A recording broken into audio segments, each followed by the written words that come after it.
Hello everyone, welcome to this video. In this video, we will see how do we create, manage the SSL certificate for Azure Kubernetes using Let's Encrypt along with Certificate Manager. This is going to be our overall architecture. So we have a Kubernetes in which our application is running and the application can be accessible over the internet using the publicly accessible URL.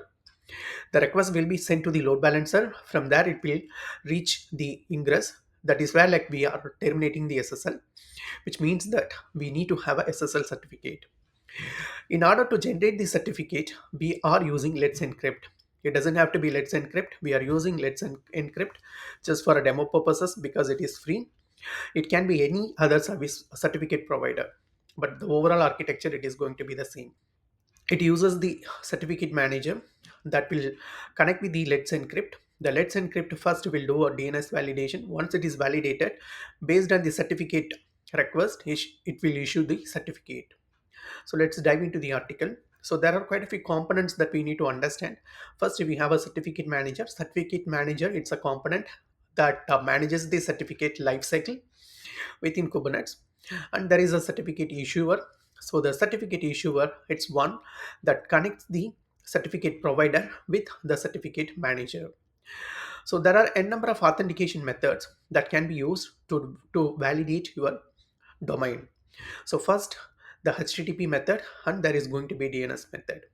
The problem with the HTTP method is that you need to allow a HTTP protocol to validate your domain, which is not recommended for a production applications. So in this case, we have to go with DNS application. So there are four different methods using which you can do the DNS validation. So first, you can create a managed identity and assign that identity to a workload. The same thing, you can create a managed identity, assign that identity to your pod. Third option, create a managed identity. Use this managed identity for your Kubernetes uh, as a Kubernetes identity. And this approach is what we are going to discuss here. And the final option is to create a service principal. First, we create a managed identity and make sure like this particular managed identity has the DNS zone contributor role, just because like it need to do the DNS validation. So once it is created and have the necessary permission, then we can go and install the certificate manager. Installing the certificate manager, it's straightforward. So we just need to create a certificate manager namespace, and you can use the Helm chart to deploy the certificate manager. Once it is deployed, then we can do the certificate issuer. So there are two type of certificate issuer.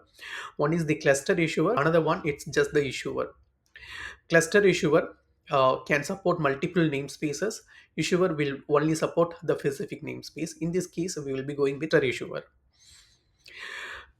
And this is the configuration that we need to follow here. And we can apply this issuer.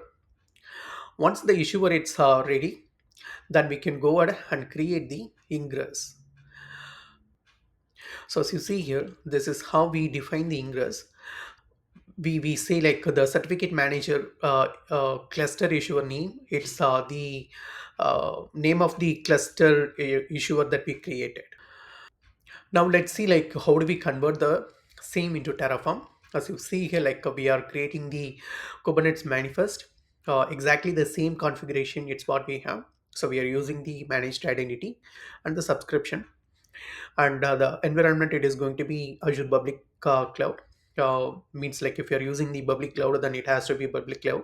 But if you're using a variation of this, so for instance Azure China cloud, Azure Germany cloud, then you have to provide that.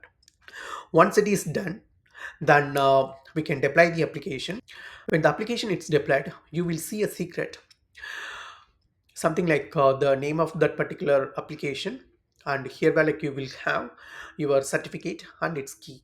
When you access your application, you can check your certificate, and as you see here, this application it's accessible over HTTPS. So that's how we use the Let's Encrypt to generate the SSL certificate. Thank you for watching this video.